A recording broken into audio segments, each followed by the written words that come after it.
நண்பர்கள் அனைவருக்கும் வணக்கம். பாவங்கள் விலக பரிகாரம் பல இருந்தாலும் சிவராத்திரியில் சிவபெருமானின் வழிபாடு மட்டுமே செய்து கண் விழித்து இறைவனை பூஜித்து பாவங்கள் விலகி நோய்கள் அகன்று பிறவாயின்மை பலன் பெறக்கூடிய மகத்துவமான நாள்தான் இந்த சிவராத்திரி. இந்த வருடம் மார்ச் 8ஆம் தேதி சிவராத்திரி வருது. மாதந்தோறும் சிவராத்திரி வருது. ஆனா மாசி மாதம் வருகிற சிவராத்திரி மகா சிவராத்திரின்னு சொல்றோம்.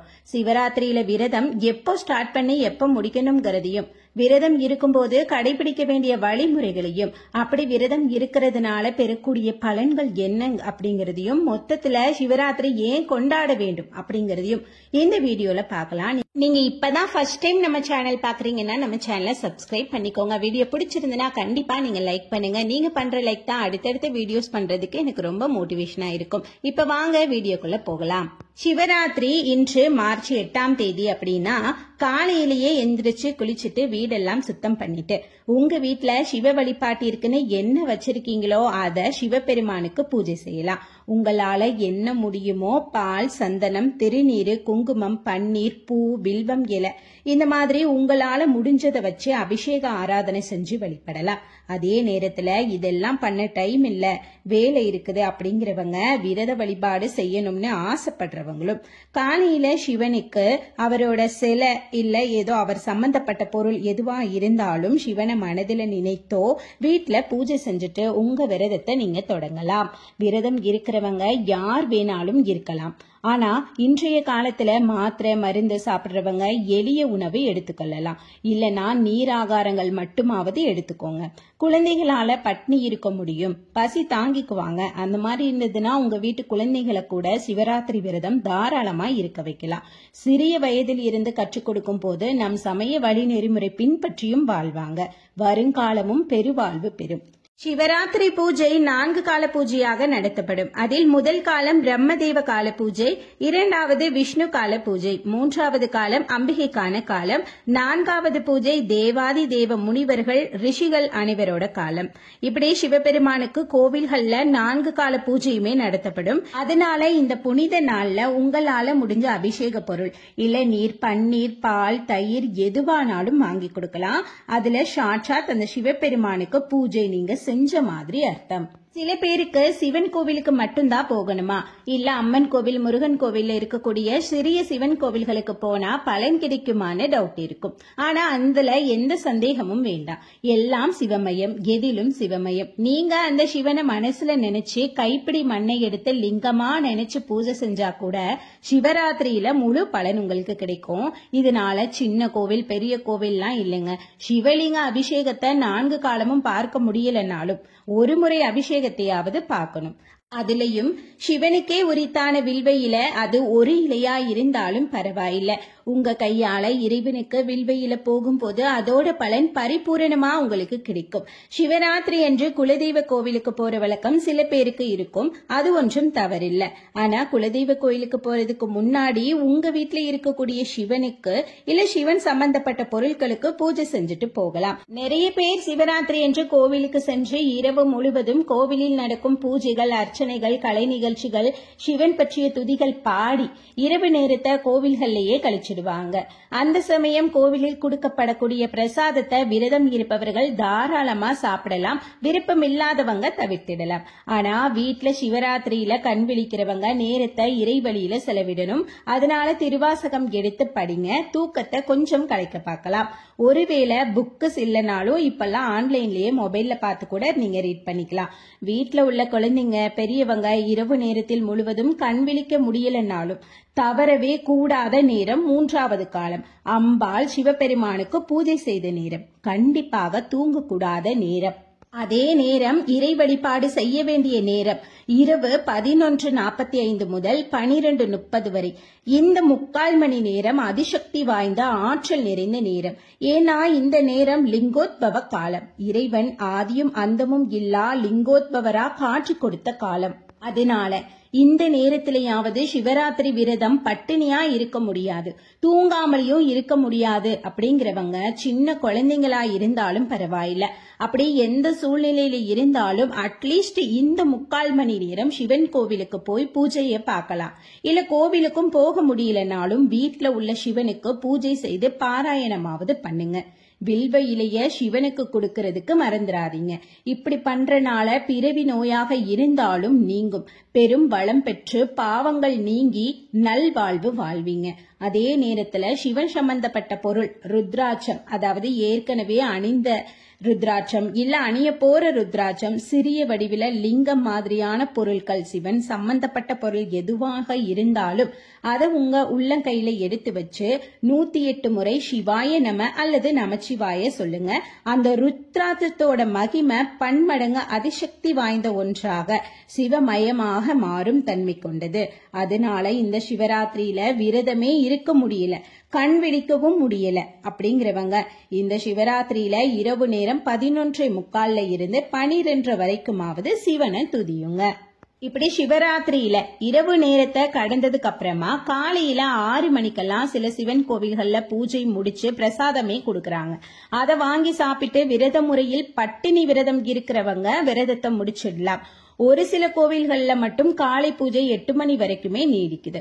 ஆனா கண் முழிச்சு விரதம் இருக்கிறவங்க மார்ச் 9ஆம் தேதி பகல்ல தூங்கவே கூடாது. கண் முழிச்சு விரதம் இருக்கிறவங்க மாலை 6 மணிக்கு மேலதான் தூங்கணும், பகல்ல தூங்கக்கூடாது.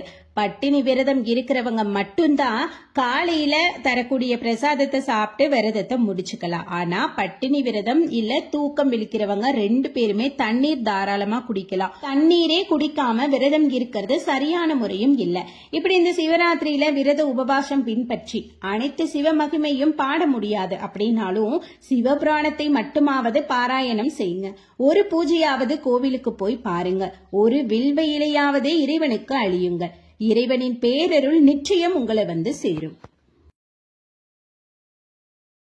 நண்பர்கள் அனைவருக்கும் வணக்கம்.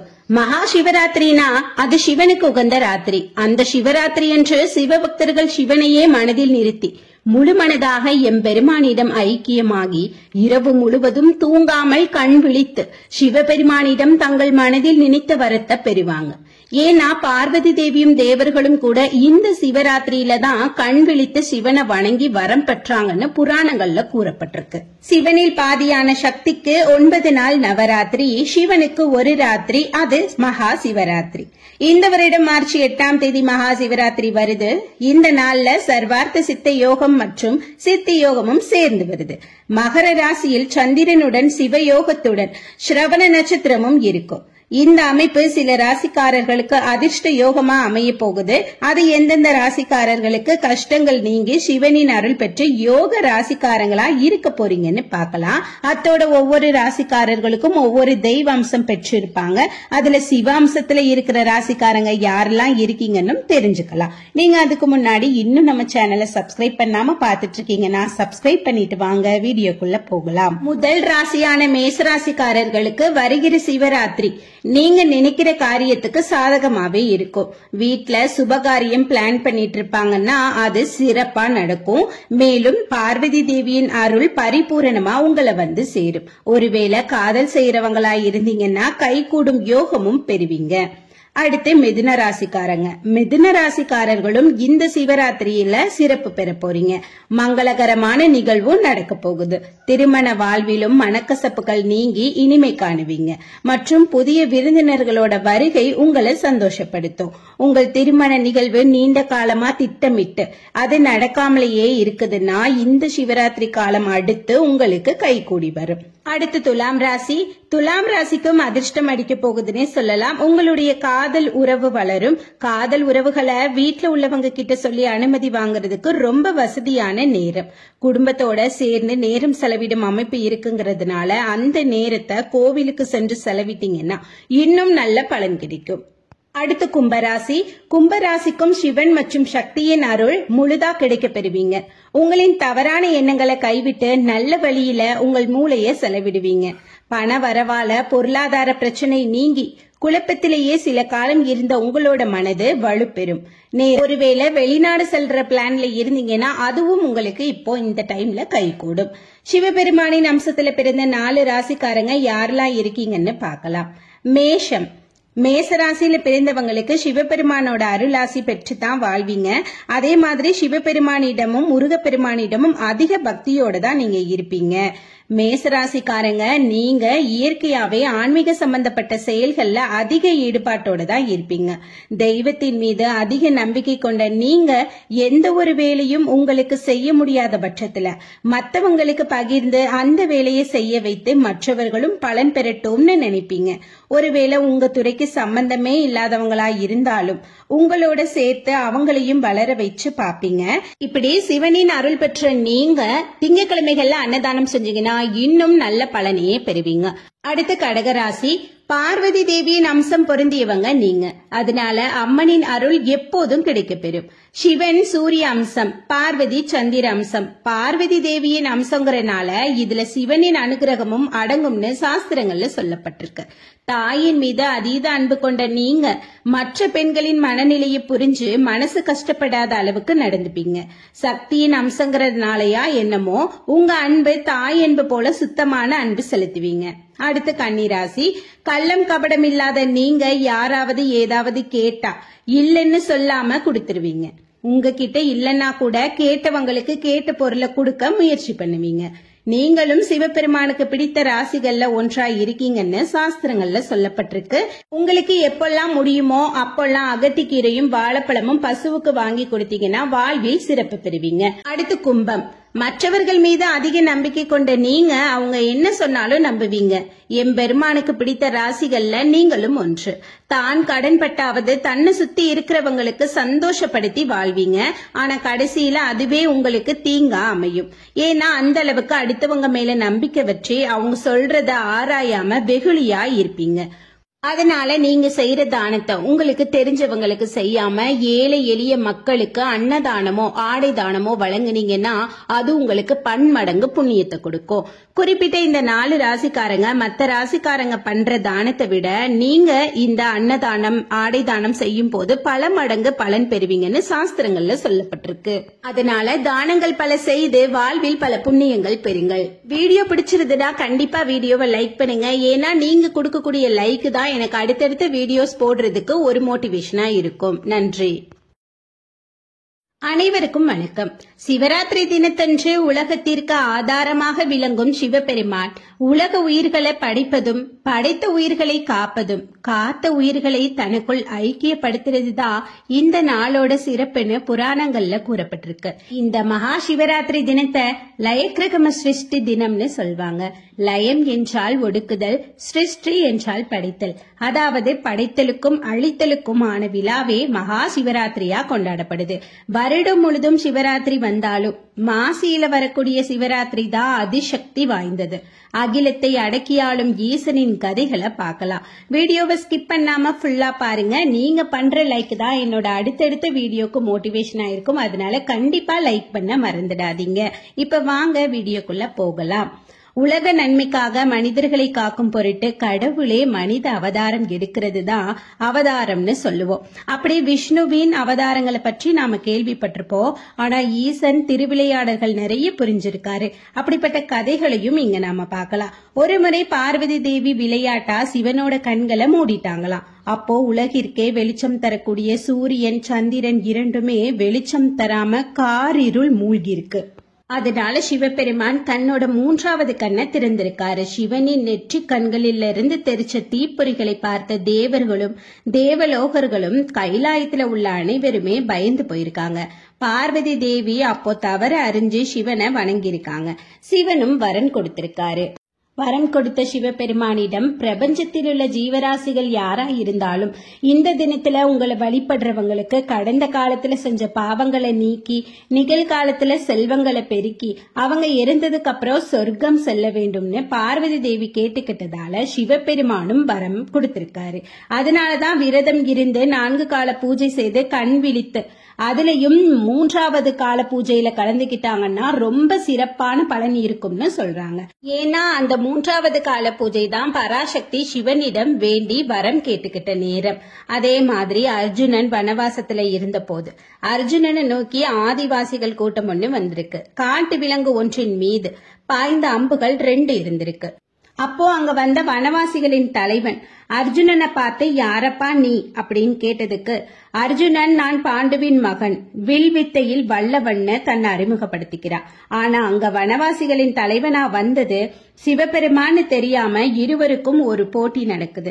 ஒரு மரத்தோட ஓட்டைய குறி வச்சு அம்பு விட வேணும்னு சிவபெருமான் சொல்றாரு.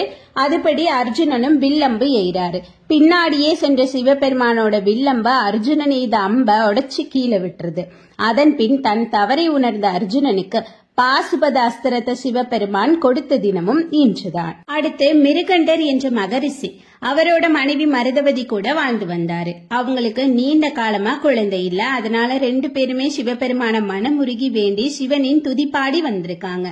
இதனால மனமிறங்கிய ஈசன் மகரிஷி முன் தோன்றி நீண்ட காலம் வாழ போகும், ஆனால் முட்டாளா இருக்கக்கூடிய 100 குழந்தைகள் வேணுமா, இல்ல 16 வருடங்கள் மட்டுமே வாழக்கூடிய புத்திசாலியான குழந்தை வேணுமான்னு கேக்குறாரு. அதுக்கு மகரிஷி, ஈசனே அந்த புத்திசாலி மகனை மட்டும் கொடுங்கன்னு வேகமா சொல்லிடுறாரு. அதுபடி மகரிஷிக்கு ஒரு மகனும் பிறக்கிறான். அவனுக்கு மார்க்கண்டேயன் என்ற பெயரும் வைக்கிறாங்க. அழகான புத்திசாலியாக வளர்ந்த அந்த பையன் வாஸ்து சாஸ்திரங்கள் அனைத்தையும் கற்று வல்லவனாக வாழ்றான். அந்த சிறுவன் 16 வயது நெருங்க நெருங்க மிருகண்ட மகரிஷியின் கவலையும் அதிகரிச்சுட்டே போகுது. ஒரு நாள் மார்க்கண்டேயன் தந்தையை பார்த்து, தந்தையே ஏன் சோகமா இருக்கிறீங்கன்னு கேக்குறா. அதுக்கு மகரிஷி, மகனே, சிவன் 16 வருடம் மட்டுமே வாழக்கூடிய வரத்தை உனக்கு கொடுத்திருக்காரு. அதனால 16 வயது உனக்கு முடிஞ்சு சிவன் சொன்ன மாதிரி நீ எங்களை விட்டு பிரிஞ்சா நாங்க என்ன செய்யறதுன்னு மகரிஷியும் மார்க்கண்டேயனோட தாயும் சொல்லி அழுகிறாங்க. அதற்கு மார்க்கண்டேயனோ, சிவன் தன் பக்தர்களுக்கு மனமிறங்கி அருள் புரிபவர், அதனால அந்த ஈசனையே நினைத்து நான் தவம் இருக்க போகிறேன் என்று ஒரு கடற்கரையில மண்ணால லிங்கம் செய்து இரவு பகல் பாராது தவம் செய்யறான். நடனம் ஆடியும் பாடல்கள் பாடியும் இறைவனை மகிழ்வித்துக் கொண்டே இருக்கிறான். ஏற்கனவே மார்க்கண்டேயனுக்கு குறித்த மரண நேரம் நெருங்கினால யமனும் எருமை மீது ஏறி பாச கயிற்ற சிறுவன் மீது வீச பாக்குறாரு. ஆனால் மார்க்கண்டேயன் சிவலிங்கத்தை தாயை பற்றி கொள்ளும் குழந்தை போல லிங்கத்தை கட்டி பிடிச்சு கொள்றான். ஆனா யமதர்மனோ பாச கயிற அந்த சிறுவன் மீது வீச லிங்கத்தில் இருந்து வெளியே வந்த சிவபெருமான் மரண கடவுளான யமதர்மனை தன்னோட காலால உதைச்சிடுறாரு.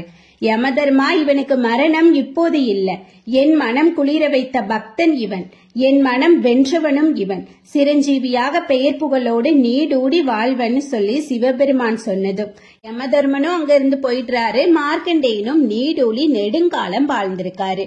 கண்ணப்ப நாயனார் குருதி வடித்த ஈசனின் கண்கள்ல தன்னோட கண்களை பொருத்தி முக்தி அடைஞ்ச தினமும் இந்த சிவராத்திரியில தான். சிவபெருமானின் கையில் இருக்கும் சூலாயுதத்திற்கு ஈடானது விஷ்ணு பகவான் கையில் இருக்கும் சக்ராயுதம். அப்பேற்பட்ட விஷ்ணுவே சிவராத்திரி அன்னைக்கு கடுமையான தவம் இருந்து சிவனோட கையில சூலத்திற்கு ஈடான சக்ராயுதத்தை வாங்கியிருக்காரு. அதனால சிவராத்திரி தினத்தன்று விரதம் இருந்து வணங்கி பரிபூரணமாக அந்த ஈசனின் அருள் மட்டுமல்லாது ஈசனின் பாதியான தேவி பார்வதியின் அருளையும் பெறலாம். அப்படிங்கறதுல எந்த சந்தேகமும் இல்ல. சிவராத்திரி அன்றைக்கு கோள்களோட அமைப்பு உயிர் சக்தியை மேல் நோக்கி எழும்ப செய்யுமா. அன்றைக்கு இரவு முழுவதும் யார் ஒருத்தங்க முழிச்சிருந்து முதுகு தண்டை நேரா வச்சிருக்காங்களோ அவங்களோட சக்தி இயற்கையாகவே பன்மடங்கு அதிகரிக்கும்னு அறிவியல் ரீதியா கூட சொல்றாங்க. பல யோகிகளும் ரிஷிகளும் முனிவர்களும் இந்த சிவராத்திரி தினத்தை பயன்படுத்தி தான் முக்தி அடைஞ்சிருக்காங்க. சிவராத்திரி அன்று செய்யக்கூடியதும் செய்யக்கூடாததையும் பார்க்கலாம். சிவராத்திரி அன்னைக்கு சிவாலயங்களுக்கு சென்று சிவனை வழிபடலாம். எத்தனை பூஜைகள் வேண்டுமானாலும் பார்க்கலாம். அதே மாதிரி பகல்ல தூங்கக்கூடாது. இரவு நேரத்துல கண் முழிக்கிறதா சொல்லிட்டு தாயம் விளையாடுறது, மொபைல் கேம் விளையாடுறது கூடாது. சிவாலயங்களுக்கு சென்று முதுகு தண்டை நேரா வச்சு சிவனின் தேவாரம், திருவாசகம், சிவபுராணம், சிவமந்திரம், சிவ துதிகளை சொல்லி ஈசனை வணங்கணும். இப்போ நம்மள பல பேருக்கு சிவராத்திரி கோவில் போகணும்னு தெரியும். ஆனா எப்ப போனா என்ன பலன் கிடைக்கும், எந்த பூஜை சிறப்பு வாய்ந்தது அப்படிங்கறதையும் பார்க்கலாம். இந்த மகா சிவராத்திரி இரவில் சிவனுக்கு 4 கால பூஜையும் நடைபெறும்.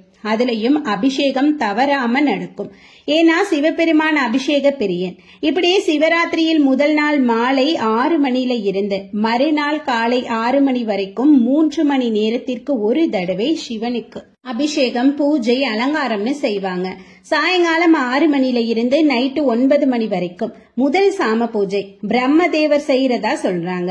ஜனன ஜாதகத்துல உள்ள தோஷங்கள் நீங்கி பிறவா நிலை, அதாவது மறுபிறவி இல்லாத முக்தி நிலை அடையிறதுக்கு முதல் சாம பூஜை செய்யலாம். அடுத்து இரவு 9 மணில இருந்து நள்ளிரவு 12 மணி வரை, அதாவது 2வது கால சாம பூஜை. இந்த சாம பூஜையில மகாவிஷ்ணு இறைவனை பூஜிப்பாரா. வறுமை மற்றும் மனவளர்ச்சி குன்றியவர்கள் பூஜையில கலந்துகிட்டா நிறைய நன்மைகள் நடக்கும்னு சொல்றாங்க. நள்ளிரவு 12 மணில இருந்து மறுநாள் காலையில 3 மணி வரைக்கும் நடக்கிறது 3வது சாமம். இந்த கால பூஜைய சக்தியின் வடிவமான அம்மனே பண்றதா ஐதீகம். மகா சிவராத்திரியின் அதிசக்தி வாய்ந்த ஆற்றல் நிறைந்த நல்ல நேரம் இந்த 3ஆம் ஜாமம். 11 மணில இருந்து 12 மணிக்குள்ள அடிமுடியாக நின்ற ஈசன் மகாவிஷ்ணுவுக்கும் பிரம்மாவுக்கும் லிங்கோத்பவரா காட்சி கொடுத்த நேரம் தான் இந்த நேரம். இந்த கால பூஜையில கலந்துகிட்டா பாவங்கள் நீங்கும்னோ, தீய சக்தி நம்மள அண்டாம சிவன் மற்றும் சக்தியின் அருள் முழுமையா கிடைக்கும்னு சொல்றாங்க. 3 மணில இருந்து காலை 6 மணி வரை உள்ள 3 மணி நேர பூஜைய 4வது ஜாம கால பூஜையா சொல்றாங்க. இந்த நேரத்துல சிவனை வழிபட்டா அரச பதவியே தேடி வருமாம். 33 தேவர்களும் அனைத்து ஜீவராசிகளும் இந்த 4வது சாமகால பூஜையை செய்யறதா சொல்றாங்க. அப்படி செய்யறனால பட்டங்களும் பதவிகளும் உங்களை தேடி வரும்னு சொல்றாங்க. அதனால இந்த சிவராத்திரியை தவற விடாம விரதம் இருந்து பலன்களை பெறுவோம்.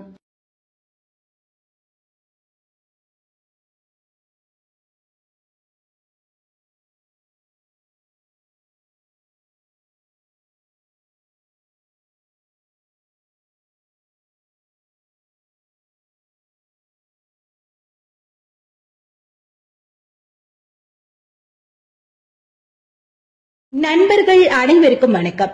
ராவணன் ஒரு தமிழன், அதுவும் வீரத்தமிழன். இது ராமாயணத்துல மறைக்கப்பட்டிருக்கு. கதைக்காக தமிழன் அப்படி காட்டியிருந்தாலும் அவனுடைய வீரம் போற்றப்பட வேண்டியது. வரலாற்றின் திரிதலினால கொடுங்கோலன் போல பெயர் பெற்றான். ஆனால் உண்மை என்னன்னா, ராவணன் சிறந்த சிவ பக்தன் மட்டுமல்லாது ராமரை விட மேலானவன், உயர்வானவன். அது எப்படி சாத்தியம்னு நினைக்கிறவங்களுக்கு இந்த வீடியோவோட எண்ட்ல ஒரு தெளிவான புரிதல் இருக்கும். இப்படி ராவணனோட பிறப்பு முதல் ஆட்சியில அந்த ஊர் மக்களோட நிலை எப்படி இருந்துச்சுன்னோ, மொத்தத்துல ராவணன் மக்களின் மன்னனா இல்ல அரக்கர்களின் அரசனா அப்படிங்கறத இந்த வீடியோல பாக்கலாம். நீங்க இன்னும் நம்ம சேனலை சப்ஸ்கிரைப் பண்ணலன்னா சப்ஸ்கிரைப் பண்ணிட்டு வாங்க, வீடியோக்குள்ள போகலாம். ராவணன் பிரம்மாவின் பேரன். பிரம்மாவின் மகன்கள்ல ஒருத்தர் தான் விஸ்ரப முனிவர். அவருக்கு 3 மனைவிகள். முதல் மனைவி ரிஷிகுமாரி. ரிஷிகுமாரிக்கு பிறந்தது குபேரன். 2வது மனைவி அரக்ககுல இளவரசி கைகேசியை கல்யாணம் பண்ணி அவங்களுக்கு 4 குழந்தைகள். ராவணன், கும்பகர்ணன், சூர்பனகை, விபீஷ்ணன். இலங்காபுரியோட அரண்மனை ராவணனுக்கு சொந்தம் தான் கேள்விப்பட்டிருப்போம். ஆனா அது உண்மையிலேயே பார்வதி தேவியினோட ஆசை மாளிகை. பார்வதி தேவியின் ஆசையினாலதான் இலங்கையில மாளிகை ஒன்றை உருவாக்கி அந்த மாளிகைக்கு கிரக பிரவேசத்துக்கு தேவலோக தேவர்களையும் வரம் பெற்ற முனிவர்களையும் அழைத்து வந்து அனைவருக்கும் தட்சணை கொடுக்கிறாரு சிவபெருமான். அப்படி கொடுக்கிறப்போ ராவணனோட தந்தை விஸ்ரவ முனிவர் இந்த மாளிகையை தருமாறு கேட்கிறாரு. தன்னுடைய பக்தனின் விருப்பத்திற்கேற்ப மாளிகையும் கொடுத்துடுறாரு சிவபெருமான். இதனால பார்வதி தேவி ஆசையா நாம கேட்டது நமக்கு கிடைக்கலங்கிற கோவத்துல இந்த மாளிகை ஒரு நாள் தீக்கு இரையாகும்னு சாபம் கொடுக்கறாங்க. இன்னொரு இலக்கியப்படி ராவணனே சிவனிடம் வரமா இலங்கையை பெற்றாருன்னு சொல்லப்படுது. சிவனின் மறு அவதாரமான அனுமன் அவதாரத்துல அனுமனின் வாளுக்கு மட்டும் எப்படி இவ்வளவு சக்தி இருக்கும் அப்படின்னா அதுலதான் பார்வதி தேவி வாசம் செய்யறாங்க.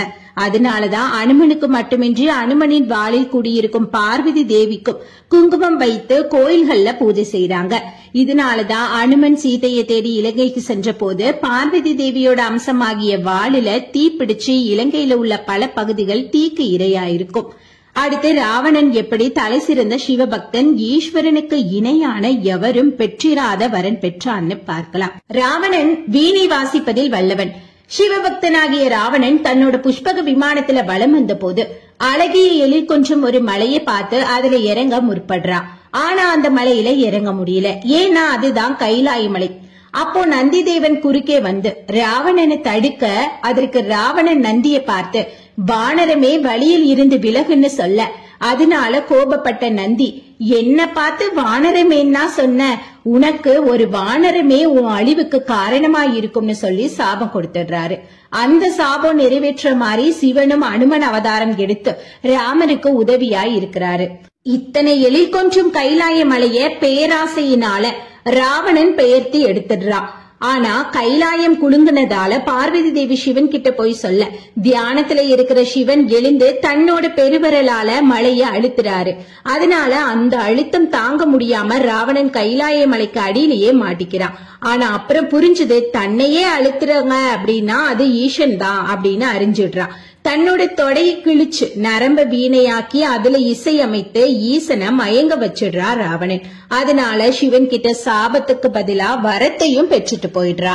இதனால தலைக்கணமாகி ராவணன் ஒரு தடவை வீணை வாசிக்கிறதுல நான் தான் வல்லவன், என்னை வெல்ல யாரும் இல்ல, யாரேனும் இருந்தா வாங்கன்னு மொத்தத்துல சவால் விடுறாரு.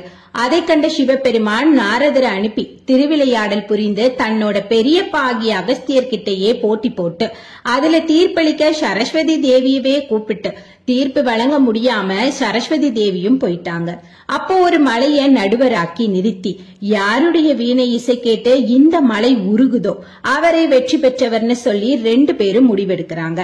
அதுல ராவணனோட இசைக்கு மலையில இருக்கிற ஒரு மரத்தோட இலை கூட அசையாம ஸ்தம்பிச்சு நின்னு இசையில மயங்கி நிக்குது. அகஸ்தியரோட இசைக்கு பாறைகள் எல்லாம் பனிப்பாறையா உருகி ஓடிக்கிட்டு இருக்கு.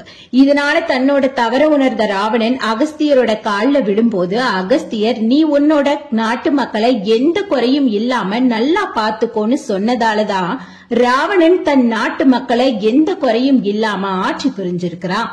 ராவணன் ஆட்சி செய்த போது காற்று தென்றலாகவும் மழை கூட ராவணன் அனுமதி பெற்றுதான் வருமாம். ஏன் சூரிய பகவான் கூட அனுமதி கேட்டுத்தான் மறைவாரு. அந்த அளவுக்கு தன்னோட நாட்டு மக்களை பார்த்திருக்காரு. ராவணனோட கதையில சீத்தை இல்லாம எப்படி? சீத்தையோட பிறப்பு பற்றி பார்க்கலாம். மண்டோதரிக்கும் ராவணனுக்கும் பிறந்த முதல் பெண் குழந்தை தான் சீத்தை. பாசம் அதிகமா வைக்கிறாங்க அந்த குழந்தை மேல. ஆனா இந்த குழந்தையாலதான் உனக்கு அழிவுன்னு அசரீரி ஒலிக்குது. ஜோதிடத்திலும் வல்லவன் ராவணன். அதனால ஜோதிட கணிப்புப்படி குழந்தை நம்ம கூட இருக்காதுன்னு சொல்லி அந்த குழந்தைய வேலையாட்கள் மூலமா ஒரு மிதில நாட்டுல வச்சுட்டு வர சொல்லி ஒரு பெட்டியில அந்த குழந்தைய வச்சு குடுக்கறாங்க. ஜனகர் கிட்ட அந்த குழந்தை கிடைக்குது. அதை தன்னோட குழந்தையாவே வளர்க்கிறாரு ஜனகர். இந்த விஷயமும் ராவணனுக்கு தெரிய வருது. ராவணன் சிவபக்தனாகி ஜனகர் கிட்டதான் நம்ம குழந்தை வளருதுன்னு சந்தோஷமும் படுறாரு. ஆனா ராமாயண கதைனாலே ராவணன் அரக்கன், கெட்டவன், அடுத்தவர் மனைவிக்கு ஆசைப்பட்டவன் சித்தரிக்கப்பட்டிருக்கான். ஆனா சமண நூல்கள்லயும் புகழ்பெற்ற இலக்கிய குறிப்புகள்லயும் ராவணன் மகள் தான் சீத்தைங்கிறது தான் உண்மை. சீதையை மனம் முடிக்கும் எண்ணம்லாம் ராவணனுக்கு கிடையாதுங்க. ராவணனுடைய எண்ணம் என்னன்னா, தன்னுடைய மகளை திருமணம் செய்யறவன் மிக பெரும் சிரஞ்சீவியா இருக்கணும், தன்னை விட மிகுந்த பலமும் செல்வாக்கும் பெற்ற நல்லவனாய் இருக்கணும்னு மட்டும்தான். அதனாலதான் தன்னோட தங்கைய அனுப்பி ஆண்மகனாகிய ராமனை சோதிக்கிறதுக்காக சூர்பனகையை அனுப்பி வைக்கிறாரு. இதனால திருமணமான ராமர்கிட்டயே போய் சூர்பனக திருமண ஆசை பற்றி சொல்றா. ஆனா லட்சுமணன் சூர்பனகையோட மூக்கை வெட்டிய கதை உங்களுக்கு தெரிஞ்சிருக்கும். தங்கையின் நிலையை அறிந்த ராவணன் தன் நாட்டு மக்களையே அவ்வளவு நல்லா பாத்துக்கும் போது தன் மகளை எப்படி வாழணும்னு ஆசைப்படுவாரு. ஆனா ஒரு பெண்ணையே இப்படி ஈவு இறக்கம் இல்லாமல் மூக்கை வெட்டிய ஆண்மகன்கள் எப்படி நம்ம பொண்ண நல்லா பாத்துக்குவாங்கன்னு நினைச்சுட்டா தன் மகளை இலங்கைக்கே அழைச்சிட்டு வந்துடலாம்னு முடிவெடுத்து ஒரு மானை அனுப்பி சீத்தை அந்த மானை கண்டு ஆசைப்படுறாங்க. அதை பிடிக்கிற மாதிரி 3 பேரும் தனியா காட்டுக்குள்ள போக வைக்குது அந்த மான். சீத்தை தனியா இருந்தப்போ அவளை கண்ட ராவணன், இந்த அளவுக்கு நம்ம பொண்ணு கஷ்டப்படுறாளேன்னு நினைச்சு வருந்தியதுதான் உண்மை. இதனாலதான் ராவணன் புஷ்பக விமானத்துல சீதைய கூப்பிட்டுட்டு போனப்போ சீதையை இடது கையில பிடிச்சுக்கிட்டு வழியில வந்த ஜடாயுவ வலது கையால வெட்டி இருக்கிறாரு. இலங்கைக்கு அழைச்சிட்டு போனாலும் நாம பார்த்த கேட்ட ராமாயண கதைகள்ல ராவணன் சீத்தைய தொடல, தொட்டா தலை வெடிச்சிரும்னு சொல்றது ஒரு சாயல் கதை மட்டும்தான். ஆனா உண்மையானது என்னன்னா சீத்தை ராவணன் மகள்ங்கிறது தான். அதனாலதான் ராவணன் சீத்தைய அந்த புறத்துக்கு அழைச்சிட்டு போகாம ஒரு நந்தவனத்துல எந்த குறையும் இல்லாம இளவரசி போல பாத்துக்கிட்டாராம். ராவணன் 1000 வருட தவங்கள் பல புரிந்து பிரம்மா கிட்ட ஒரு வரம் வாங்குறான். ஒட்டுமொத்த உயிரும் தொப்புள்ள இருக்கிற மாதிரி ஒரு சக்தி வாய்ந்த ஆயுதத்தை பிரம்மன் கிட்ட ராவணன் வாங்குறான். அந்த ஆயுதத்தாலதான் உன்னோட உயிர் போகும்னு சொல்லி பிரம்மாவும் கொடுக்கறாரு. அந்த ஆயுதத்தை ராவணன் தன்னோட மனைவியான மண்டோதரி கிட்ட கொடுத்து பத்திரமா வைக்க சொல்றாரு. ஆனா விபீஷ்ணன் தன்னோட அண்ணனோட இறப்பு ரகசியத்தை தெரிஞ்சு வெளியில சொல்லி துரோகம் பண்றான். ஆனா ராமாயண போர் நடந்த 10வது நாள்ல ராமர் அந்த அஸ்திரத்தை வச்சு கொள்றாரு. ஆனா அந்த அஸ்திரத்தை அனுமன் மண்டோதரி கிட்ட தந்திரமா பேசி நல்ல வழியில வாங்காம மறைமுகமா தான் வாங்கியிருக்காரு. ஒவ்வொரு போருக்கும் செல்லும் போதும் சிவபெருமானுக்கு பெரிய யாகம் நடத்திட்டு தான் அதுல ராவணன் பங்கேற்றிருக்கான். அதே மாதிரி இந்த ராமாயண போருக்கும் சிவபெருமானுக்கு யாகம் செய்யும் போது மண்டோதரிக்கு அதிகமான தொந்தரவை அனுமன் மூலமா கொடுத்து இதனால தொந்தரவு பண்ணி பூஜையும் சூழ்ச்சி பண்ணி தான் கெடுத்திருக்காங்க. இது ஒன்று. அப்படின்னா விபீஷ்ணன் துரோகம் செஞ்சது 2வது. விபீஷ்ணன் துரோகம் செய்ததுக்கு காரணமும் அனுமன் தான். அதே மாதிரி ராமனின் யோசனைப்படியே அனுமன் தன்னுடைய தந்திரத்தால மண்டோதரி கிட்ட இருந்து அந்த அஸ்திரத்தை பெற்றுக்கொண்டு போய் ராமர் கிட்ட கொடுத்ததுனாலதான் ராமர் 10வது நாள்ல ராமாயண போர்ல ராவணனை அழிக்கிறாரு. எப்படி பார்த்தாலும் ராமர் வெற்றி பெற்றாருன்னு பெறப்பட்டாலும் பேசப்பட்டாலும் ராமரோட வெற்றி நேர்வழியில இல்ல. ஆனால் ராவணன் இந்த போரை பொறுத்த மட்டும் நேர்வழியில தான் எதிர்கொண்டான். மத்தவங்களுக்காக சீத்தைய தீக்குளிக்க சொன்ன ராமரை விட ராவணன் நமக்கு சொன்ன பாடம் என்னன்னா, பெண்ணுக்கு அநீதி ஏற்பட்டா அதை தட்டி கேட்கணும். அது கடவுளாக இருந்தாலும் தன்னுயிர் கொடுத்து போராடணுங்கிற கருத்துதான். ராவணன் புகழ் தெரிஞ்ச ராமர் மரண தருவாயில ராவணன் இருக்கும்போது லட்சுமணனை அனுப்பி வாழ்க்கை பாடம் என்னன்னு கத்துக்கிட்டு வான்னு அனுப்பி விடுவாரு. புத்த மத நூல்கள்ல ராவணனை நல்லவனா காட்டுறாங்க. ஆனா நம்ம ஆளுங்க தான் அடுத்தவன் பொண்டாட்டிய தூக்கிட்டு போனான்னு கதை கட்டி இருக்காங்க. தமிழனாகிய ராவணனோட புகழை நாம கொண்டாடுறோமோ இல்லையோ, ஸ்ரீலங்கா மக்கள் கிட்ட இந்த கதையை சொன்னா கொந்தளிச்சிருவாங்க. ஏன்னா அவங்க தர்மத்தை நிலைநாட்டிய ராவணனை குலதெய்வமா நினைச்சு வாழ்ந்துட்டு இருக்காங்க. ஜோதிடத்துல, வீணையில எல்லாத்திலயுமே ராவணன் சிறந்தவனா விளங்கியிருக்கான். சிவ ஆலயங்களையும் கட்டியிருக்கான். நிறைய கதைகள்ல ஹீரோ பேர் மட்டும்தான் நிறைய பேருக்கு ஞாபகம் இருக்கும். ஆனா ராவணனும் ஒரு வகையில ஹீரோ தான் அப்படிங்கறத இந்த கதை மூலமா நீங்க தெரிஞ்சிருப்பீங்க. இன்னும் அவரோட பெயரை 8 திக்கும் ஒழிச்சிட்டு தான் இருக்கு. என்னன்னா விஷ்ணு அவதாரமாகிய ராமன் சிவ அவதாரமாகிய அனுமன் நேர்வழியில ஜெயிக்கல. ஆனா ராவணன் போற நேர்மையா எதிர்கொண்டான். ராவணன் பெட்டர்னு நினைக்கிற போற்றவங்க கொஞ்சம் பேர் இருக்காங்கன்னு தான் நினைக்கிறேன். அந்த கொஞ்சம் பேர்ல நீங்களும் இருந்தீங்கன்னா இந்த வீடியோ ஒரு லைக் பண்ணுங்க. ஹலோ மக்களே, அனைவருக்கும் வணக்கம். இன்னைக்கு வீடியோல உலகத்திலேயே நம்ம வணங்குற தெய்வங்கள்லயே டிஃப்ரெண்டாவும் யூனிக்காவும் இருக்கிறது சிவலிங்கம் தான். இந்த லிங்கத்தோட கதை தான் என்ன? நம்மளோட பல ஜென்ரேஷன் முன்னாடி உள்ள தமிழர்களோட நாகரிகமான சிந்துவெளி நாகரிகத்துல இடம்பெற்றிருந்தனாலையும், அதுக்கப்புறம் ரொம்ப காலம் கழிச்சு ஆரியர்கள் சிந்துவெளி பகுதிக்கு வந்ததாலையும் இந்த சிவலிங்கம் பல தமிழர்களோட வழிபாட்டு பொருள் என்பது புலனாகுது. இந்த சிவலிங்கத்தை யார் படைச்சாங்கன்றதோட எதுக்கு படைச்சாங்கன்றதும் கண்டிப்பா தெரிஞ்சுக்க வேண்டிய விஷயம்தான். உலக இனங்கள்லயே தமிழ் இனம்தான் இயற்கையை நேசிச்சு இயற்கையே நிறைய வழிபாட்டு பொருளாகவும் கொண்டு வாழ்ந்து வந்த இனம். நம்மளை வாழ வைக்கிற மலையை தெய்வமாக்கி மாரியம்மன்னு பேர் வச்சு இன்னும் வரை நம்ம அதை வணங்கிட்டு வரோம். இந்த உலகத்துல ஒளி தர சூரியனை போற்றும் வகையில தை 1 நன்றியோட வணங்க வழக்கப்படுத்தியிருக்காங்க. உழவுக்கு உதவுற ஆடு மாடுகளையும் நன்றி சொல்லும் விதமா மாட்டு பொங்கல் கொண்டாடும் வழக்கம் வந்துடுச்சு. அவங்க பயன்படுத்துற கருவிகளை கூட ஆயுத பூஜை அன்று நன்றி கூறுவாங்க. இப்படி அவங்கள வாழ வைக்கிற ஒவ்வொரு விஷயத்தையும் நன்றியோட போற்றும் மாண்பு தான் தமிழர்களோட மாண்பு. இப்போ வீடியோல நம்ம பார்க்க இருந்த சிவலிங்கம் மலைவாழ் மக்களால உருவாக்கப்பட்ட காவல் தெய்வமா கருதப்படுது. உலகத்துல முதல் மனிதன் வாழ்ந்த இடம் மலை தான். இயல்பாவே இந்த மக்கள் எண்ணிக்கையில ரொம்பவே குறைவாதான் இருந்தாங்க. அவங்களா தேர்ந்தெடுத்துக்கிட்ட இடம்தான் மலை. ஏன்னா அங்கே தான் அவங்க தங்குறதுக்கு குகைகள்லாம் இருந்துச்சு. அவங்களுக்கான ஃபெசிலிட்டிஸ்லாம் அவங்களுக்கு மலையில தான் இருந்துச்சு. என்னதான் ரொம்ப ஃபெசிலிட்டிஸ் இல்லாட்டியும் நமக்கு தேவையான பேசிக் நீட் தங்குறதுக்கு ஒரு இடம், அது கண்டிப்பாக மலையில் குகையாக தான் அவங்களுக்கு இருந்துச்சு. ஆனால் இவங்களோட வாழ்வு ஒவ்வொரு நாளுமே பயத்துக்கு உள்ளானதாகவே தான் இருந்துச்சு. கொடிய மிருகங்கள், அப்புறம் விஷப்பூச்சிகள், வகை வகையான பாம்புகள், அது மட்டும் இல்லாமல் இயற்கை சீற்றங்கள், இப்படி எல்லாமே சேர்ந்து அவங்க வாழ்க்கையில எண்ணிக்கையை குறைச்சிக்கிட்டே இருந்துச்சு.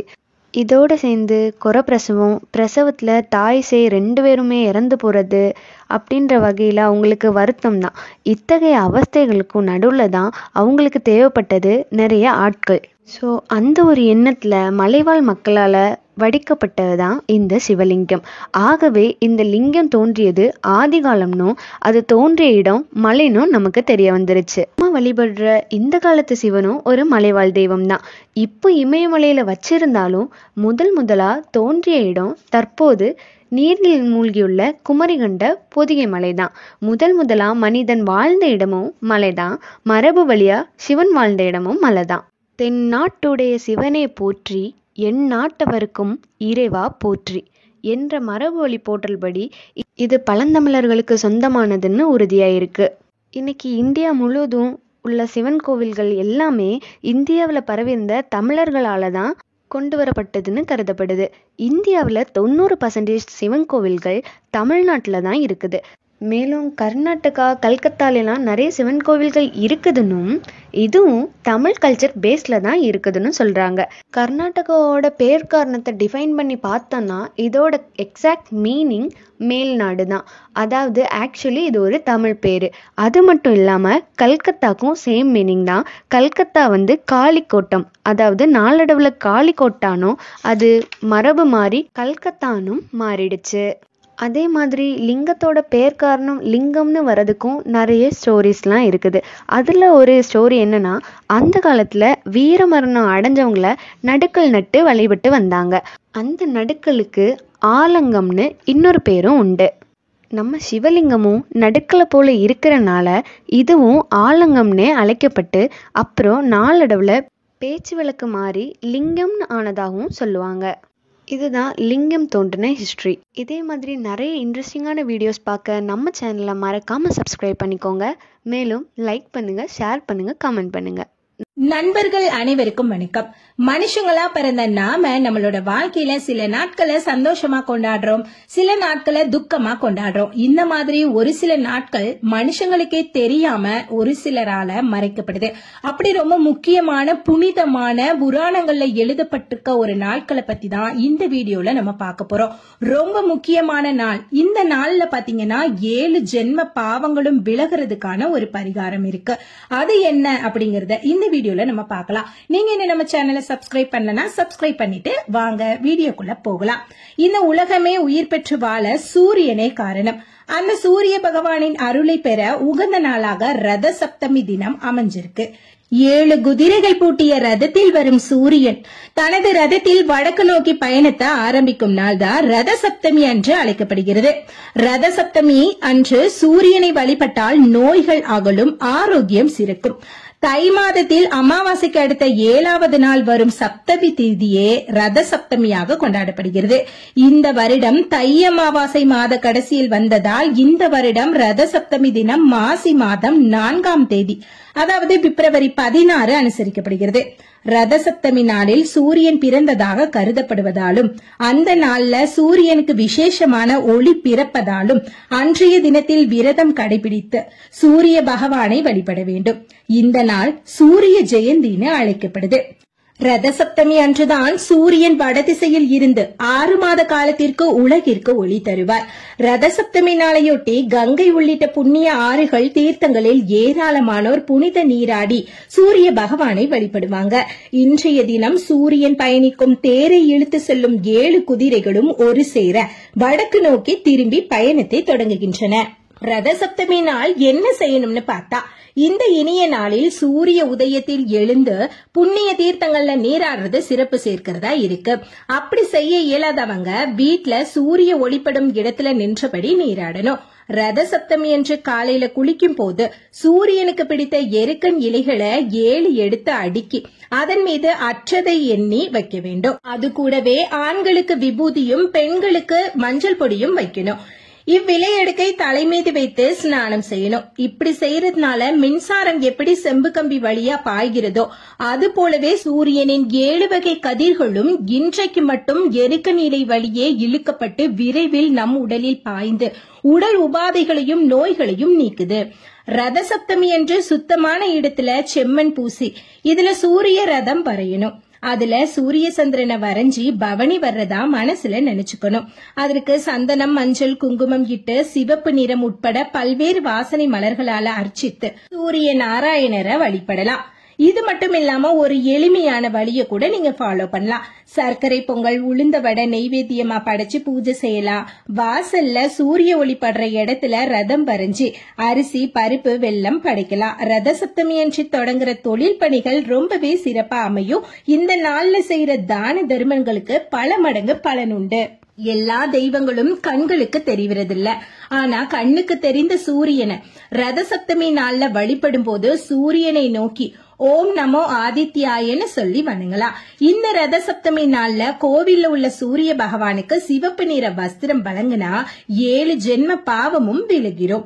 அடுத்த 7 தலைமுறையும் சீரும் சிறப்புமா வாழ்வாங்க. இன்றைய நாள்ல நாம வழங்குற தான தர்மம் எல்லாத்தையுமே சூரிய பகவான் அந்த ரதத்துல எடுத்து சென்று நம்ம முன்னோர்களுக்கு வழங்குவாராம். இதனால பித்ருக்களின் ஆசையும் பரிபூரணமா கிடைச்சு நம்ம வாழ்க்கையும் இந்த ஜென்மமுமே முழு பலன் பெறும்னு சொல்றாங்க. வீடியோ பிடிச்சிருந்தனா வீடியோ லைக் பண்ணுங்க. நண்பர்கள் அனைவருக்கும் வணக்கம். நாம வாழ்ற இந்த கலியுகம் இப்படித்தான் இருக்கும்னு கிருஷ்ண பகவானே பாண்டவர்கள் கிட்ட சொன்ன அத்தனையுமே இப்போ நடந்துட்டு தான் இருக்கு. துவாபர யுகத்துல வாழ்ந்த பாண்டவர்கள் வனவாசம் போயிருந்தப்போ கலியுகம் எப்படி இருக்கும் அப்படின்னு அத பத்தின பேச்சு வந்திருக்கு. அந்த நேரம் பார்த்து கிருஷ்ண பகவானும் அந்த வனத்துக்குள்ள வர்றாரு. அந்த சமயம் இதே சந்தேகத்தை கிருஷ்ண பரமாத்மா கிட்ட கேக்குறாங்க. பகவான் கிருஷ்ணரே, கலியுகத்துல வாழ போற மனிதன் எப்படி வாழ்வான்? அந்த யுகத்துல உள்ள மக்கள் எந்தெந்த எண்ணம் கொண்டு வாழ்வாங்க?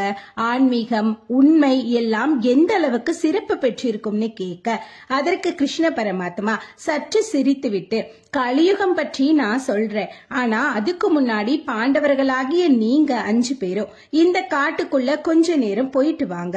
அங்க நீங்க என்ன பாக்குறீங்களோ அத அப்படியே என்கிட்ட வந்து சொல்லணும்னு அனுப்பி வைக்கிறாரு. வந்து அவங்க 5 பேரும் என்ன சொன்னாங்கன்னு தெரிஞ்சுக்கிறதுக்கு முன்னாடி நீங்க இன்னும் நம்ம சேனலை சப்ஸ்கிரைப் பண்ணலன்னா சப்ஸ்கிரைப் பண்ணிட்டு வாங்க. வீடியோக்குள்ள போகலாம். பாண்டவர்களில் மூத்தவனாகிய தர்மன், கிருஷ்ணரே, இந்த காட்டில் என் வாழ்விலே முதன்முறையா 2 தும்பிக்கை கொண்ட யானைய பார்த்தேன். ஆனா அது எனக்கு ஆச்சரியமா இருந்துச்சுன்னு சொல்றாரு. அதற்கு வாசுதேவ கிருஷ்ணர், ஆம், கலியுகத்தில் மக்களின் நிலையும் இப்படித்தான் இருக்கும். அவர்களின் புத்தியும் உழைப்பும் அவர்களுக்கே தெரியாமல் பறிக்கப்படும். இருபுறமும் அவர்களது புத்தியும் உழைப்பும் களவாடப்படும். அதாவது அரசியல்வாதிகளால் மிகுந்த நம்பிக்கையோடு வாக்குறுதிகள் கொடுத்துட்டு அந்த வாக்குறுதிய மக்கள் நம்புவாங்க. ஆனா அச்சமயம் எந்த ஒரு வாக்குறுதியுமே நிறைவேற்றப்படாமல் மக்கள் ஏமாற்றம் தான் பெறுவாங்க. அவர்களோட புத்தியும் களவாடப்படுதுன்னு அவர்களுக்கே தெரியாது. அதுபோல அவர்கள் உழைப்பும் வரி என்ற பெயரில் பெறப்பட்டு அரசியல்வாதி கூட்டமே மக்களை இருபுறமும் ஏமாற்றிட்டு தான் இருப்பாங்க. இதுதான் அந்த 2 தும்பிக்கை கொண்ட யானையை கண்டதற்கு அர்த்தம்னு சொல்லி முடிக்கவும் அடுத்து நகுலன் தான் பார்த்ததை சொல்ல ஆரம்பிக்கிறாரு. ஒரு மாபெரும் ராட்சச பாறை ஒண்ணு மலையின் உச்சியில இருந்து உருண்டு வந்தது. அப்படி வரும்போது மிகப்பெரிய மரங்களை எல்லாம் கிள்ளுக்கீரை போல நசுக்கி பாறை உருண்டு வந்த இடமே மட்டமான இடம் போல வேகமா வந்தது. ஆனா அவ்வளவு பெரிய பாறை ஒரு சிறிய செடியில் மோதி நின்று விட்டது. இது எப்படி சாத்தியம்?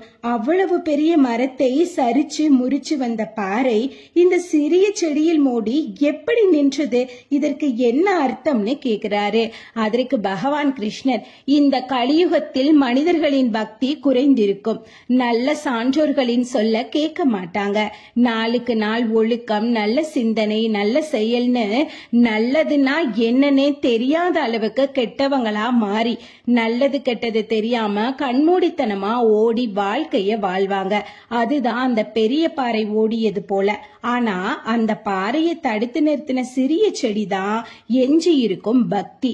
எத்தனையோ கர்மவினை தன்னை சுற்றி நடந்தாலும் பக்தி எண்ணத்தால இறைவனே கதின்னு உண்மையான பக்தியோட ஒருத்தன் வாழ்றான் அப்படின்னா அவன் காப்பாற்றப்பட்டு கடவுளிடம் ஐக்கியமாவான்னு சொன்னாரு கிருஷ்ணரு. அடுத்து பீமன் கிருஷ்ணர் கிட்ட தான் பார்த்ததை சொல்ல ஆரம்பிக்கிறாரு. கிருஷ்ணரே, ஒரு பசுமாடு கன்றுக்குட்டியை ஈன்றெடுத்தது. அதனை தன் நாக்கால் நக்கி அதன் மேல் இருந்த அழுக்கை எல்லாம் எடுத்துட்டது. ஆனாலும் தொடர்ந்து அந்த பசுமாடு கன்றுக்குட்டியை விடாமல் தன்னுடைய நாக்கால் தடவி கொண்டே இருந்தது. இதனால அந்த கன்றுக்குட்டி வலி தாங்க முடியாம கத்தியது. அதன் தோல் கூட காயம் ஆகுற அளவுக்கு நாவால் தடவி கொடுத்தது அந்த பசு. அது எப்படி ஒரு தாயே தன்னுடைய சேய்க்கு வினை ஏற்படுத்த முடியும்னு கிருஷ்ணர் கிட்ட கேட்க, அதற்கு கிருஷ்ணர், கலியுகத்தில் பெற்றோர்கள் தன் பிள்ளைகளை தன் கைக்குள்ளேயே வைத்துக் கொள்ள நினைப்பாங்களே தவிர்த்து தன் பிள்ளை தவறு செய்தாலும் பரவாயில்லைன்னு தன் கூட இருந்தா போதும்னு நினைப்பாங்க. பிள்ளைகள் செய்யற தவறுக்கு காரணமே பெற்றோர்களாதான் இருப்பாங்க. தன் பிள்ளை செய்யும் காரியத்துக்கு தான் பொறுப்புன்னு கூட பெத்தவங்க உணர மாட்டாங்க. துறவு நிலைக்கு பிள்ளைகளே வந்தாலும் தன் பிள்ளை ஏன் துறவு நிலைக்கு போகணும், அவனோட வாழ்க்கை என்ன ஆகும்னு தான் கவலைப்படுவாங்களே தவிர்த்து ஒரு மனிதனின் முக்தி நிலைங்கிறது இறை வழியில துறவு நிலைதான். ஆனா அதை செய்ய பெத்தவங்களே தடையாய் இருப்பாங்க. இதனால கர்மவினை அதிகமாக அந்த மனிதன் மீண்டும் மீண்டும் பிறவி எடுத்து கஷ்டப்படுவான்னு சொன்னாரு பீமன் கிட்ட. இதற்கடுத்து அர்ஜுனன், கிருஷ்ணரே, நான் ஒரு பறவைய பார்த்தேன். அந்த பறவையோட ரெக்கையில வேதங்கள் எழுதப்பட்டிருந்துச்சு. ஆனா அந்த பறவை இறந்து போன மனிதனோட உடலை கொத்தி தின்னுட்டு இருந்துச்சு. இது வினோதம் அல்லவா என்று அர்ஜுனன் கேட்க, அதற்கு பகவான் கிருஷ்ணர், ஞானிகள் துறவிகள்னு மக்களால் அழைக்கப்படுறவங்க நிறைய பேர் இந்த கலியுகத்துல இருப்பாங்க. பக்தியின் பெயர்ல இறைவனின் பெயரை சொல்லி ஆசிரமம் நடத்துறேங்கிற பேர்லயும் உங்களுக்கு முக்தி மோட்சம் தர்றேங்கிற பேர்லயும் மக்களை ஏமாற்றி மதிமயங்க வைத்து பணங்களை சேமித்து துறவிகள் என்ற பெயரில தன்னைத்தானே விளம்பரப்படுத்திக்கிட்டு ஆடம்பர வாழ்க்கைய வாழ்ந்துட்டு இருப்பாங்க. சொத்து சேர்க்கறதுல ஆர்வம் காட்டுற இந்த சாமியார்களால யாருக்கும் எந்த பலனுமே கிடையாது. ஆனா மிக சொற்பமான குறைந்த எண்ணிக்கையில உண்மையான சாமியார்கள் வாழ்வாங்கன்னு பதில் கொடுத்தாரு கிருஷ்ணரே. நால்வரை தொடர்ந்து சகாதேவன் தான் பார்த்ததை எடுத்து சொல்ல ஆரம்பிக்கிறாரு. கிருஷ்ண பரமாத்மா கிட்ட, வாசுதேவ கிருஷ்ணரே, நான் இந்த காட்டுல நிறைய கிணறுகளை பார்த்தேன். எல்லா கிணறுகள்லயுமே நல்ல சுவையான தண்ணீர் நிறைஞ்சு இருந்தது. ஆனா ஒரே ஒரு கிணறு மட்டும் ஒரு சொட்டு தண்ணீர் கூட இல்லாம வற்றி கிடந்தது. அது எப்படி? நீர் நிறைந்த கிணறுகள் உள்ள ஊற்று ஏன் அந்த ஒரு கிணற்றுக்கு மட்டும் போகல? இது எப்படின்னு சகாதேவன் கேக்குறாரு. அதற்கு பகவான் கிருஷ்ணர், கலியுகத்துல பணக்காரர் நிறைய பேர் தன்னுடைய ஆடம்பரத்திற்கு, பொழுதுபோக்கிற்கு, தன்னுடைய சந்தோஷத்திற்குன்னு எல்லாத்தையும் செலவு செய்வாங்க. ஆனா அதே தேசத்துல வாழ்ற ஒருவேளை சோற்றுக்கு கூட வழி இல்லாத ஏழைகளுக்கு உதவ மாட்டாங்க. கௌரவம் என்ற பெயரில தேவையே இல்லை என்றாலும் மற்றவர்கள் முன் தன்னை உயர்த்தி காட்டுறதுக்காக செல்வத்தை செலவு செஞ்சு கொண்டே இருப்பாங்க. ஆனா அந்த பணம் எவ்வழியில வந்தாலும் சரின்னு நினைச்சு வாழ்வாங்க. அவங்களோட ஆடம்பரத்துக்காகவே கொட்டி கொட்டி செலவு பண்ணுவாங்க. அவனோட கல்யாணம் இப்படி நடக்குதுன்னா அதை விட பெட்டரா நம்ம கல்யாணம் நடத்தணும்னு கல்யாணத்துக்கு மட்டுமே அவ்வளவு ஆடம்பர செலவு பண்றவங்க கல்யாணத்துக்கு அப்புறம் அந்த கல்யாணம் பண்ணவங்களோட வாழ்க்கையை பத்தி கூட சிந்திக்க மாட்டாங்க. கௌரவம் அப்படி. நாம இப்போ வாழ்ந்துட்டு இருக்கிறது தான் கலியுகம். கலியுகத்தோட மொத்த ஆண்டுகள் 4,32,000. 5,000 ஆண்டுகள் கழிஞ்சிருச்சு. மீதம் இருக்கிறது 4,26,878 வருடங்கள். இந்த வருடங்கள் முடிந்து கல்கி அவதாரம் பிறக்கிற வரைக்கும் நாம இருக்க மாட்டோம். ஒருவேளை மறுஜென்மம் இருந்தா அந்த பிறவியில இருக்கலாம். பகவான் விஷ்ணு 10வது அவதாரமான கல்கி அவதாரம் எடுக்கிறதுக்கு முன்னாடி கலியுகத்துல பல அறிகுறிகளை சொல்லியிருக்காரு.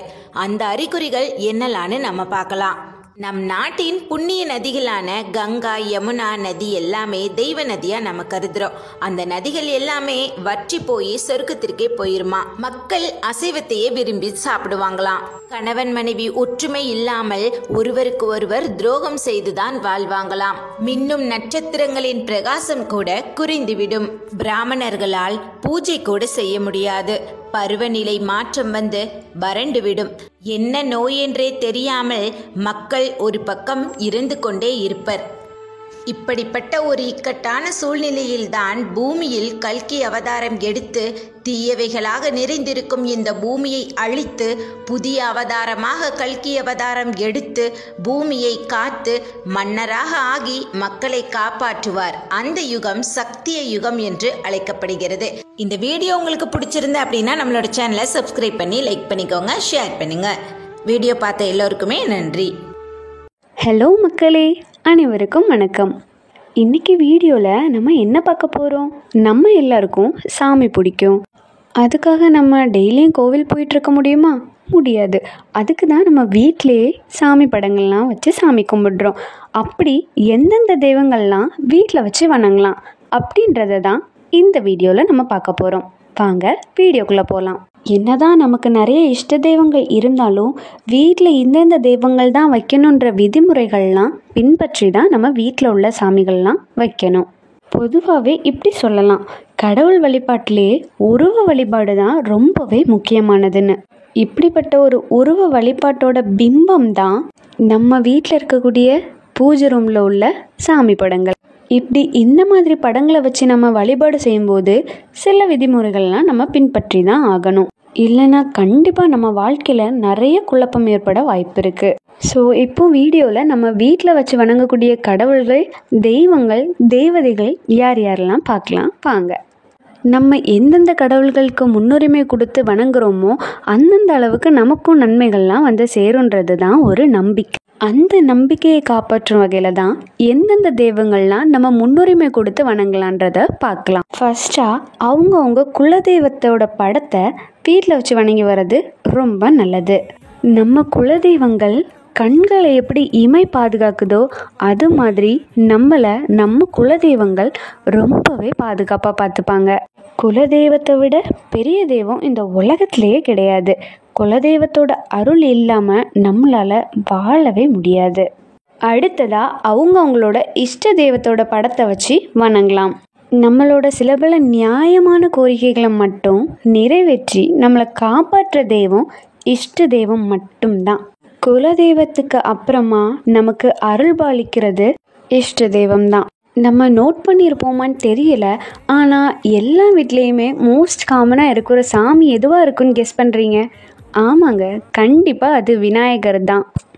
விநாயகரோட எந்த படத்தை வேணாலும் நம்ம வச்சு வணங்கலாம். அப்புறம் நம்ம குழந்தை கடவுள் எந்த கடவுள் வேணாலும் வச்சு வணங்கலாம்.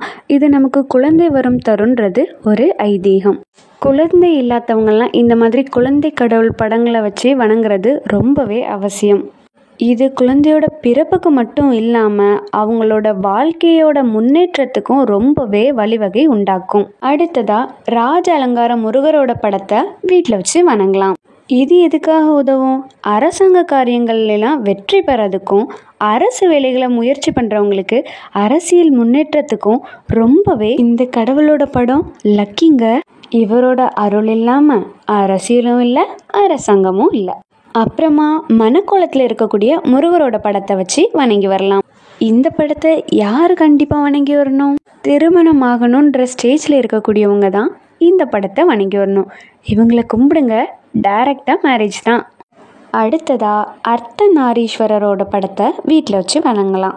இந்த கடவுளோட படத்தை யார் மோஸ்ட்டாக வீட்டில் வச்சு கும்பிடலாம் அப்படின்னா, பிரிஞ்சிருக்கக்கூடிய தம்பதியர்கள் எல்லாருமே இதை வந்து வீட்டில் வச்சு கும்பிடலாம். அப்படி கும்பிட்டோம்னா கண்டிப்பாக அவங்க ஒன்று சேர்றதுக்கு நிறைய வாய்ப்பு இருக்குது. சக்தியுடன் இருக்கும் சிவபெருமானையும் நம்ம வீட்டில் வச்சு வணங்கி வரலாம். நெக்ஸ்ட்டாக ராதையுடன் இருக்கும் குழலூதும் கிருஷ்ணரோட படத்தை வீட்டில் வச்சு வணங்கி வரலாம். இது ரொம்பவே ஸ்பெஷல். எதனாலனா தம்பதியருக்கு இடையே பாசம், காதல், நேசம் இவற்றையெல்லாம் உருவாக்கக்கூடிய வடிவம் தான் இது. குடும்பத்தோடு இருக்கக்கூடிய சிவபெருமானின் படத்தை வச்சு நம்ம வணங்கி வரலாம். இது குடும்ப ஒற்றுமையை செழித்து வளர வைக்க உதவும். ராமர், சீதை, லக்ஷ்மணன் இவங்க கூட ஹனுமனும் இருக்கக்கூடிய படம் வீட்டில் வச்சு கும்பிட்றது சிறப்பானது தான். ஹனுமன் படம் நம்ம வைக்கிறதா இருந்தால் கண்டிப்பாக அது கூட ராமர் படத்தையும் கட்டாயம் வைக்க வேண்டும். லட்சுமியோடு இருக்கக்கூடிய நாராயணனோட எந்த ஒரு அவதாரத்தையும் தாராளமாக நம்ம வீட்டில் வச்சு வழிபாடு செய்யலாம். இதனால் நமக்கு 16 வகை பேரும் கிட்டும். நடராஜரை வீட்டில் வச்சு கும்பிடலாம். ஞானத்தை போதிக்கிற தட்சிணாமூர்த்தி படத்தை வீட்டில் வச்சு வணங்குறது ரொம்பவே நல்லது. இதனால் அறிவும் ஞாபக சக்தியும் நமக்கு உண்டாகலாம். கல்வி ஞானம் கண்டிப்பாக கிடைக்கும். கலைமகளோட படத்தை நம்ம வீட்டில் வைக்கிறதுனால குழந்தைகளுக்கு மட்டும் இல்லாமல் பெரியவங்களுக்குமே பேச்சு திறமையும் சரி, எழுத்து திறமையும் சரி, அது கண்டிப்பாக நமக்கு கிடைக்கும். லக்ஷ்மியோட எந்த படத்தையுமே நம்ம வீட்டில் வைக்கலாம். அலமேலு மங்கை தாயாரோட இருக்கக்கூடிய வேங்கடேச பெருமாளோட படத்தை வீட்டில் வச்சு வணங்கி வரலாம். இதனால் செய்கிற தொழிலில் நல்ல வருமானமும் சுகமான வாழ்க்கையும் நமக்கு அமையும். லக்ஷ்மி தேவியோட துர்க்கை தேவியும் நம்ம வீட்டில் வச்சு வழிபடுறது நல்லது. துர்க்கை தேவியை வச்சு நம்ம வணங்கினோம்னா கணவன் மனைவிக்குள்ள நோ ஃபைட்ஸாம், அதாவது சண்டை வராமல் இருக்காது, சண்டை கம்மியாகலாம். அடுத்ததா அன்னம் நமக்கு தரக்கூடிய அன்னபூரணியோட படம் வீட்டில் அவசியம் வைக்கிறது நல்லது. இதனால் நமக்கு பசி பட்னி பஞ்சம்லாம் தீர்ந்து போயிடும். வேலை இல்லாமல் வேலை தேடிட்டு இருக்கவங்களுக்கெல்லாம் கண்டிப்பாக வேலை கிடைக்கும் இந்த கடவுளை வீட்டில் வச்சு கும்பிட்டா. இந்த வீடியோ மூலமாக உங்களுக்கு எந்தெந்த கடவுள்களை நம்ம வீட்டில் வச்சு வணங்குறது மூலமாக என்னென்ன பலன்கள் நமக்கு உண்டாகுது அப்படின்றது தெரிஞ்சிருக்கும். மேலும் இது போல் பல சுவாரஸ்யமான வீடியோக்கள் பார்க்க நம்ம சேனலை மறக்காமல் சப்ஸ்கிரைப் பண்ணிக்கோங்க. நன்றி.